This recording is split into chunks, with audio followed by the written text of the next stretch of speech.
எல்லாருக்குமே ஜென்ரலா பிடிக்கக்கூடிய ஒரு படம். ஒரு நல்லா அருமையா இருந்துச்சு. ஹீரோ வந்து மாஸ் காட்டிட்டாரு. அவரு எந்த மாதிரி ஜானர் அப்படின்னா, ஒரு கொரோனா டைம்ல வந்து அது நர்ஸுங்க, டாக்டர்ஸ் எல்லாம் இருக்காங்கல்ல. அவங்க அந்த கொரோனா டைமுக்காக எவ்வளோ ஹார்ட் ஒர்க் பண்ணாங்க. அதுக்கு பின்புலமா அரசியல் சம்பந்தப்பட்ட சில விஷயங்கள், பின்னாடி இருக்கக்கூடிய மருத்துவங்கள், பிரைவேட் மருத்துவமனை, அதில் நடக்கக்கூடிய பிஸ்னஸ், அந்த மாதிரியான ஒரு விஷயம். ஒரு மனிதனோட உணர்வுகளை புரிஞ்சுக்கிட்டு அந்த உணர்வுக்கு மரியாதை கொடுக்கக்கூடிய ஒரு விஷயமான படம் தான் அது. நான் சொல்லிட்டேன்னா அப்புறம் அதுக்கப்புறம் படம் பார்க்குற இன்ட்ரெஸ்ட் போயிடும். போய் படம் பார்க்கணும் தேட்டரில். கம்பல்சரி எல்லாருமே போய் பார்க்கணும். பார்த்தா இந்த படம் வந்து நல்ல படம், சூப்பராக இருக்குது. படம் ஆரம்பித்த ஒரு 10 நிமிஷம் வரைக்கும், 10 நிமிஷத்துக்கு அப்புறம் பார்த்தீங்கன்னா ஸ்ட்ரைட்டாக அவங்க கதைக்குள்ளே போயிடுவாங்க. ஒரு இன்ட்ரெஸ்ட்டாக போயிடும். உங்களுக்கு வந்து படத்தில் போர் அடிக்காது. அந்த 10 நிமிஷத்தில் ஒரு ஜாலியாக போயிட்டு இருக்க ஒரு ஹீரோ அதுக்கப்புறம் அவர் ஓட ஆரம்பிக்கிறது, கடைசி கிளைமேக்ஸ் வரைக்குமே ஓடிக்கிட்டு இருப்பாரு. அதுதான் ஒரு விஷயம். கடைசியா ஒரு மிகப்பெரிய ஒரு ட்விஸ்ட் ஒன்று இருக்கு. அந்த ட்விஸ்ட் யாருமே எதிர்பார்த்திருக்க மாட்டாங்க. அது இந்த படத்துல ரொம்ப இருக்கு. நல்லா இருக்கு. ரொம்ப சூப்பரா இருக்கு. சாங் வந்து 2 சாங் தான். ஒரு மாண்டேஜ் சாங், அப்பா சாங் ஒன்று இருக்கு. ரொம்ப அது ஃப்ளாஷ்பேக்கில் தான் வருது கிளைமேக்ஸில். சூப்பராக இருக்கும் அப்பா சாங்கு. ரொம்ப நல்லா இருக்கு சாங். மற்ற படங்கள் மாதிரி ஒரு இதெல்லாம் சாங் இல்லைனாலும் ரொம்ப போர் அடிக்காமல் அழகாக போகுது. சூப்பராக இருக்கு. கண்டிப்பாக பார்க்கலாம். எல்லாருமே ஃபேமிலி ஆடியன்ஸு கட்டாயம் பார்க்கணும். சில்ட்ரன்ஸோடு போய் பார்க்கலாம். ஒரு வல்காரிட்டி இருக்கு. அட்லீஸ்ட் படத்தை பற்றி சொல்லணும்னா வந்து ஒரு புது பையன் திடீர்னு வரான், ஹீரோ ஆகுறான்னு ஒன்று யாராலையுமே ஏற்றுக்க முடியாது. பட் ஒரு கதை நல்ல கதையாக இருந்துச்சுன்னா கண்டிப்பாக எல்லாரும் ஏற்றுக்கப்பட முடியாது. அந்த மாதிரியான படமாக தான் வந்து ஹிட் லிஸ்ட் இருக்குது. ஸோ ஹிட் லிஸ்ட்டில் வந்து நிறைய நல்ல சீக்வன்ஸ் இருக்குது, குறைகள் நிறைய இருக்குது. இல்லாமல் படம் எடுக்க முடியாது. எல்லாருமே புதுசுன்றதுனால குறைகள் நிறைய இருக்குது. பட் படமாக பார்க்கும்போது ஓரளவுக்கு ஒர்த்தான ஒரு படம் தான். ரொம்ப எடுக்கவே தெரியல, ஒரு உப்புமா படம் அப்படின்ற மாதிரிலாம் சொல்லுவோம் இல்லையா, அந்த மாதிரி எதுவுமே கிடையாது. ஸோ ஒரு ஓவராலாக வாட்சபிள் ஒரு படம் தான். சரத்குமார் சார் ஆஸ் யூஸ்வல் பின்னிருக்காரு. பட் நம்ம போர் தொழிலையும் அதுக்கப்புறம் வந்து இன்னும் 2 படங்கள்லையும் ஒரு பயங்கரமான சப்போர்ட் ரோல் கொடுத்துருந்தாரு. இதில் அந்த மாதிரி இல்லாமல் வந்தார் கண்டுபிடிச்சாரு அப்படிங்கிற மாதிரி இருக்கு. இன்னும் கொஞ்சம் அவருக்கு பயங்கரமான ஒரு சப்போர்ட்டிங் கேரக்டர் கொடுத்துருந்தாங்கன்னா பயங்கரமாக இருந்திருக்கும்.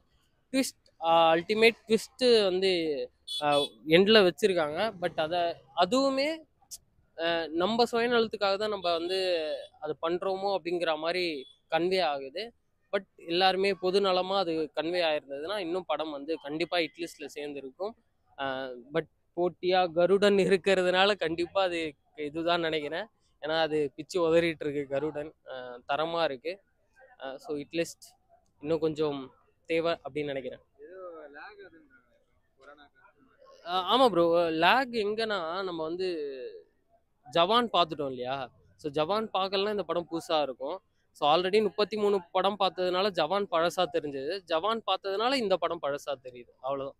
ஜவானில் இருக்க ஒரு சீக்வன்ஸ் எடுத்து இது படமாக பண்ணியிருக்காங்க அப்படிங்கிறதுனால இது வந்து பழசாக தெரியுது. மற்றபடி ஓகே தான். ஒரு புது பையன், ஒரு புது கதைன்னும் போது ஏதோ ஒன்று இருக்கும்ல, அது இருக்குது படத்தில். அதுதான் ப்ரோ, அதுதான் ஆஸ் யூஸ்வல் நம்ம எல்லா தமிழ் சினிமாலையும் பார்த்த ட்விஸ்ட் தான். உங்களாலையும் அதை கணிக்க முடியும், என்னாலையும் அதை கணிக்க முடியும். பட் நம்ம வேற மாதிரி ஒன்று கணிப்போம். பட் இங்கே அது வேற மாதிரி நடந்திருக்கு. எல்லா சேனலுக்கு சொல்கிறது, யூடியூப் சொல்கிறது எல்லாம் பண்ணியிருக்காங்க. சிறப்பாக இருக்குது. நல்லா சமூக அக்கறையில் ஒரு படம். நல்லா இருக்குது, சூப்பராக இருக்குது. கருடன் அடுத்து பார்க்கணும். அது நம்ம ஃப்ரெண்டோட படம் தான். அவர் நம்ம ப்ரொடியூசர், நம்ம ஃப்ரெண்டு குமார் சார். அவர் இல்லை வெள்ளிக்கிழமை இனிமேல் எல்லாம் மவுத் டாக்கிங் தான். நீங்கள் சொல்கிறது தானே, மக்கள் பார்த்துட்டு நீங்கள் சொல்ல ரிவ்யூ மற்ற நாங்கள் சொல்கிறது தானே அடுத்து பிக்கப் ஆகும். எப்பவுமே வெள்ளிக்கிழமைன்றப்ப ஃபஸ்ட்டு அப்படி தான் மோசம். ஒரு கொஞ்சம் பேர் இருப்பாங்க, அடுத்து எல்லாமே வந்துடுவாங்க. இது நல்ல ஒரு சோசியல் மெசேஜ் பிரதர். நல்லா இருக்குது. அதை பாருங்கள், ஃபேமிலியோட வந்து பாருங்கள், நல்லாயிருக்கு. ஆமாம், நல்லா நிறையா ட்விஸ்ட் இருக்குது. படமே நல்லா இருக்குது. சஸ்பென்ஸ்லாம் நல்லா போய்க்குது. பொலிட்டிக்கல்லாம் கிடையாது. ஒரு வந்து சமூக அவேர்னஸ், மக்கள் நம்ம எப்படி இருக்கணும், எப்படி வாழணும், என்ன கண்ட்ரோல் இப்போ வாழ்ந்துக்கிறோம், எப்படி போயிருக்கோன்றத இதை பார்த்து நம்ம கற்றுக்கணும். சில விஷயங்கள் நமக்கு வந்து நல்ல ஒரு சோசியல் மெசேஜ்.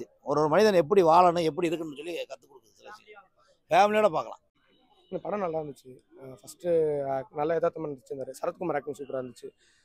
படம் வந்து ஃபஸ்ட் ஹாஃபில் எனக்கு கொஞ்சம் ஸ்லோவாக இருந்த மாதிரி, பட் செகண்ட் ஹாஃபில் அதை மேட்ச் பண்ணிட்டாங்க. நல்ல படம், நல்ல கண்டென்ட் இருக்குது. கிளைமேக்ஸில் நல்ல ஒரு ட்விஸ்ட் கொடுத்துருக்காங்க. அதை பாருங்கள், நல்லாயிருக்கும். கௌதம் மேனனோட ரோல் ரொம்ப சின்ன ரோல் தான். பட் அவர் அந்த ரோல் அவர் என்ன பண்ண முடியுமோ அவர் நல்லா பண்ணியிருக்காரு. அவர் ஆக்டிங் ஹீரோ தான் யதார்த்தமாக நடிச்சிருக்காரு. நல்ல ஆக்டிங். ஃபர்ஸ்ட் ஆக்ட் பண்ண மாதிரி நல்லா தான் ஆக்ட் பண்ணியிருந்தாரு. ஓகே. கொஞ்சம் உள்ளே வந்துச்சு. ஓகே, அது வந்து கொஞ்சம் என்ன கொஞ்சம் ரொம்ப இழுத்துருவாங்கன்னு நினச்சேன். பட் அதை வந்து மினிமமாக வச்சு பண்ணி முடிச்சிருக்காங்க. ஓகே, நல்லா. அங்கங்கே கொஞ்சம் சென்டிமெண்ட் வந்துருக்கு. பட் ஆனால் ஓவராலாக அது தெரியல, ரொம்ப சென்டிமெண்ட் வச்ச மாதிரி தெரியல. அதை வந்து கரெக்டாக மேட்ச் பண்ணி கொண்டு போயிருக்காங்க.